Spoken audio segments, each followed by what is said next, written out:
بسم اللہ الرحمن الرحیم۔ السلام علیکم۔ 10 محرم الحرام کو رونما ہونے والے 25 واقعات۔ حضرت آدم علیہ السلام کی پیدائش 10 محرم الحرام کو ہوئی اور اسی دن آپ علیہ السلام کی توبہ قبول کی گئی۔ اسی دن عرش، کرسی، آسمان، زمین، سورج، چاند، ستارے اور جنت پیدا کیے گئے۔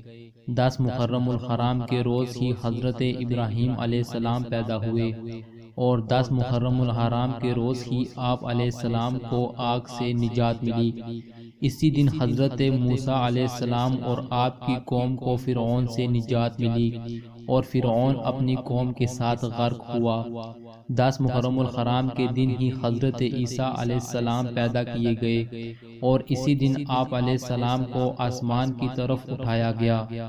اسی دن حضرت نوح علیہ السلام کی کشتی جودی پہاڑ پر رکی۔ 10 محرم الحرام کے دن ہی حضرت سلیمان علیہ السلام کو ملک عظیم عطا کیا گیا۔ حضرت یونس علیہ السلام مچھلی کے پیٹ سے اسی دن نکالے گئے۔ اسی دن حضرت سیدنا یعقوب علیہ السلام کی بینائی کی کمزوری دور ہوئی۔ حضرت یوسف علیہ السلام گہرے کنویں سے اسی دن نکالے گئے۔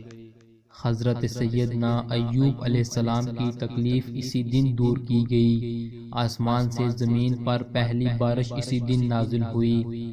اسی دن کا روزہ پچھلی امتوں میں مشہور تھا، یہاں تک کہ یہ بھی کہا گیا کہ اس دن کا روزہ رمضان المبارک کے روزوں کے فرض ہونے سے پہلے فرض تھا لیکن مسنون کر دیا گیا۔ 10 محرم الحرام یوم عاشور کے دن ہی امام حسین رضی اللہ تعالی عنہ کو ان کے شہزادوں اور ساتھیوں کے ساتھ 3 دن کا بھوکا پیاسا رکھنے کے بعد کربلا کے مقام پر شہید کر دیا گیا۔